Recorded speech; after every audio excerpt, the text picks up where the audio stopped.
दोस्तों, देश में कोरोना का संक्रमण बढ़ रहा है। आप सभी जानते हैं कि इसी कोरोना के बढ़ते संक्रमण को लेकर के लगातार जो लॉकडाउन 14 अप्रैल तक था उसको बढ़ा करके, लेकिन इस बीच लगातार बीजेपी नेताओं के द्वारा लॉकडाउन की धज्जियां उड़ाने की खबरें आ रही हैं।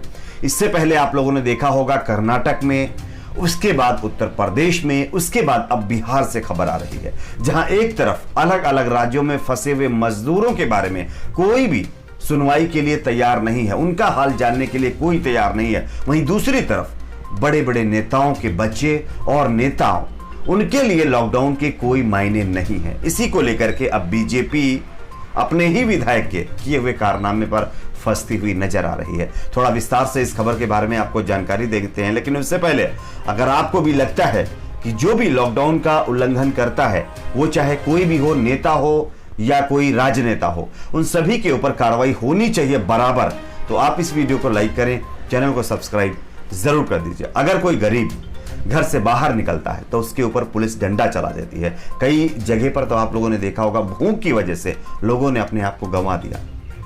लेकिन नेताओं के लिए लॉकडाउन का कोई मायने नहीं है।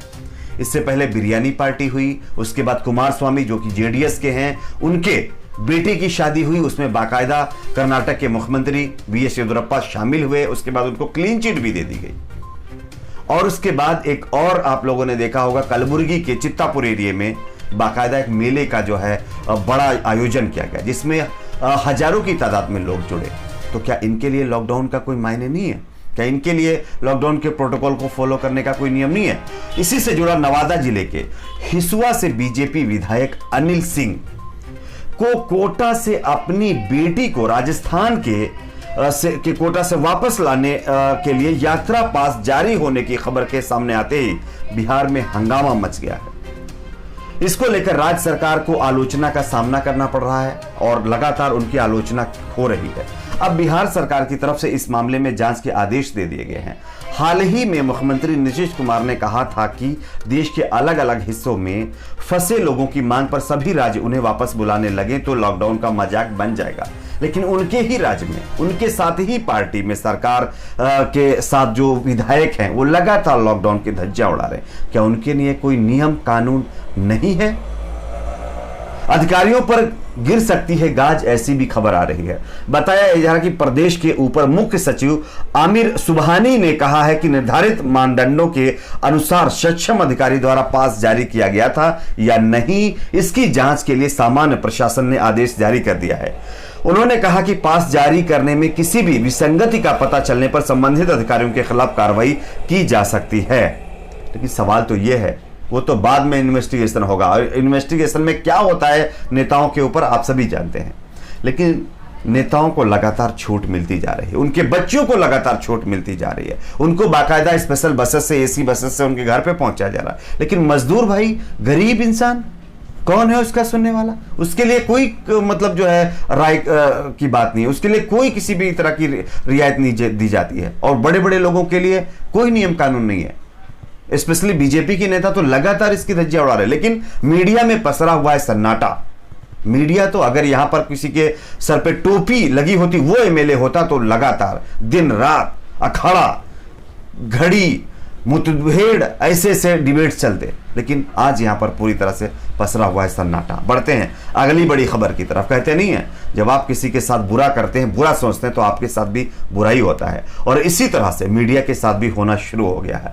अब मीडिया की उल्टी गिनती किसी न किसी रूप में शुरू ही हो गई है। पहले पीएम नरेंद्र मोदी द्वारा मीडिया को फटकार, उसके बाद अब मीडिया ने जिनके ऊपर कोरोना फैलाने का आरोप लगाया था, खुद वही मीडिया कर्मी अब लगातार कोरोना पॉजिटिव पाए जा रहे हैं, और जिनमें 53 केसेस अभी तक सामने आ चुके हैं।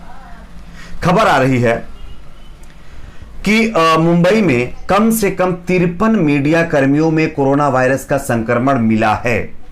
ब्रह्म मुंबई नगर बीएमसी ने एक बयान में बताया है कि महानगर में 171 मीडिया कर्मियों के सैंपल लिए गए थे, जिनमें 53 पॉजिटिव पाए गए हैं। इनकी संख्या बढ़ भी सकती है। इन मीडिया कर्मियों में रिपोर्टर, न्यूज चैनल्स के कैमरामैन और फोटो जर्नलिस्ट शामिल हैं। आप सोचिए, इन्होंने ना जाने कितने लोगों को संक्रमित किया होगा, क्योंकि इनके पास जो माइक होती है ना, जो बोलते हैं, ये इधर उसको घुसा देते हैं, इनके घुसाते, इनको लगाते, उनको लगाते। इस तरह से ना जाने कितने हजारों लोगों को इन्होंने संक्रमित किया होगा। क्या इस पर आज डिबेट्स होगी मीडिया के अंदर? तबलीगी जमात का मामला आ जाता है तब तो हाहाकार मचता है। 53 मीडिया कर्मी पॉजिटिव पाए गए हैं। कौन है इसका जिम्मेदार? बड़ी एहतियात की बात करते हैं ये तो, आकर के ज्ञान बांटते हैं टीवी चैनल्स में। बताइए कौन है इसका जिम्मेदार? कौन इसकी जिम्मेदारी लेगा? और इन्होंने ना जाने कितने लोगों को अपनी चपेट में लिया होगा। कैमरामैन, रिपोर्टर, टीवी जर्नलिस्ट, इसमें कुछ फोटो जर्नलिस्ट भी शामिल हैं। सोचिए, ये हाल हुआ पड़ा है। तो मीडिया में जो बड़े बड़े दलाल पत्रकार आकर के ज्ञान बांटते थे ना, उनको सबक सीखने की जरूरत है कि ये जो कोरोना है ना, किसी को धर्म और जात देकर नहीं फैलता। आप सोचिए, आप तो ज्ञान बांट रहे थे, आपके ऊपर 53 आपके मीडिया कर्मी अब उससे संक्रमित हो गए हैं। है कोई जवाब है आपके पास? और आपने ना जाने कितनों को किया होगा, ये भी कोई खबर नहीं। हम सरकार से रिक्वेस्ट करते हैं, इनकी ये जो माइक है ना पकड़ने वाली, इसको बैन करिए, आप इसको बंद करवाइए, वरना इनकी माइक की वजह से इससे बोलवाते उनका स्पीटिंग होती है, थूक जाता है माइक के अंदर, दूसरे का जाता है। इस तरह से ना जाने कितने लोगों के अंदर इन्होंने फैला दिया होगा। ठीक है, अब बताया जा रहा है कि कई सारे लोगों को आइसोलेट कर दिया गया है और लगभग जो है 223 लोगों से ज्यादा लोगों को क्वारंटाइन भी किया गया है। अब इसमें आगे क्या होता है, अब देखने वाली बात होगी। अब बढ़ते हैं अगली बगड़ी खबर की तरफ। जैसा कि आप सभी जानते हैं कि 14 अप्रैल के बाद देश के प्रधानमंत्री ने देश को संबोधित किया और कहा कि लॉकडाउन में हम 20 अप्रैल के बाद ढील दे देंगे, और ढील दी गई है बहुत सारी जगहों पर, बहुत सारे राज्यों में। हालांकि 3 से 4 ऐसे राज्य हैं जहां पर लॉकडाउन में ढील नहीं दी गई है, वहां पर उसी तरह से सख्ती से लॉकडाउन का पालन करवाया जा रहा है, वो भी एहतियातन, क्योंकि वहां पर ज्यादा केसेस सामने आ रहे थे। लेकिन 20 तारीख के बाद जिस तरह से लॉकडाउन में ढील देने की बात कही गई थी, उसमें कुछ राज्य ऐसे हैं जो अपने मनमाने तरीके से, मनमानी ढंग से लॉकडाउन में कुछ एक्स्ट्रा जो है ढील दे रहे हैं, जिसको लेकर के अब केंद्र सरकार ने सख्ती बरतने के आदेश दे दिए हैं। केंद्र सरकार ने इस पर एक कमेटी गठित कर दी गई है और वो अलग अलग राज्यों में जाकर के इसका इन्वेस्टिगेशन करेगी, और कुछ खुफिया तंत्र भी लगा दिए गए हैं। बताया ये जा रहा है कि जिन राज्यों ने अपने मनमाने ढंग से अगर लॉकडाउन में ढील दी, तो आने वाले दिनों में जो यानी कि ढील दी गई है वो केंद्र सरकार फिर वापस ले सकती है। और अगर ये ढील वापस ली गई तो आप समझ सकते हैं कि आगे सिचुएशन क्या होगी। इसमें कहीं ना कहीं हम भी जिम्मेदार हैं, आप भी जिम्मेदार हैं। हम लोगों को अगर सरकार ढील दे रही है तो हमारी ये जिम्मेदारी बनती है कि उस लॉकडाउन का सही से पालन करें, सोशल डिस्टेंसिंग का ख्याल रखें, भीड़ ना लगाएं। अगर कहीं आपको जाना है तो हर एक चीज़ का, हर लॉकडाउन के जो प्रोटोकॉल है उनको फॉलो करना चाहिए, क्योंकि अगर आप फॉलो नहीं करेंगे तो फिर लॉकडाउन का कोई मतलब नहीं है और सरकार को मजबूरन उस लॉकडाउन को वापस लेना पड़ेगा जो वो सख्ती के साथ पालन कर रही थी और जिसमें ढील दी गई थी, वो ढील फिर से वापस ली जाएगी। और इसको लेकर के फिर केंद्र सरकार ने कहीं ना कहीं अपनी कार्रवाई को आगे बढ़ा दिया है। अब देखना ये होता है इस पर क्या होता है आगे। कुछ मजदूर भाइयों के वीडियो है। जिला शाहजहाँपुर के ग्राम पिपरी गांव का रहने वाला हूं। हम 3 भाई और 7 बच्चे भी यहाँ काम के लिए आए थे और 7 भांजा भी, जो लॉकडाउन होने के कारण फंस गए हैं। हमारी बहन की मृत्यु हो गई है। इसलिए यूपी सरकार से यह मांग कर रहे हैं कि कोई एक बस भेजकर हम लोगों को यहाँ से ले जाने का कष्ट करे। जब कोटा में 200 बसों को भेजा जा सकता है तो हम लोगों के लिए एक बस क्यों नहीं? कृपया करके आदित्यनाथ योगी जी से अपील है। और यहाँ खाने के लिए हमें कुछ नहीं मिल रहा है।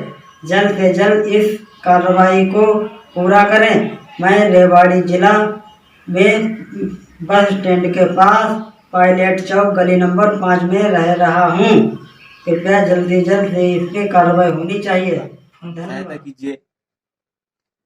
कल हम लोग ना नाइट में डे में नहीं खाना खाए थे, नाइट में ना खाना खाए, अभी तक भी खाना नहीं खाया है। 10-11 बज चुका है, खाना नहीं खाया है। हम लोग के पास सर चावल नहीं है तो खाएंगे क्या? भूखे सर हम लोग मर जाएंगे। 6-7 आदमी हैं हम लोग, मर जाएंगे सर। और रूम मालिक तो आया था पैसा के लिए, हम लोग के पास पैसा नहीं है तो देंगे क्या? बोल रहा है एक रूम में नहीं रहना है।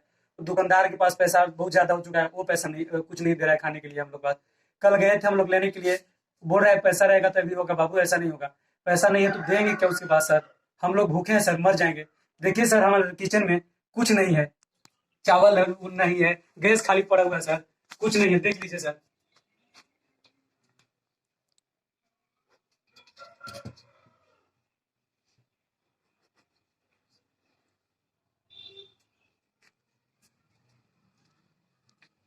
चावल इतना सा, 7 आदमी है, इतना चावल है, कैसे सर हम लोग रहे?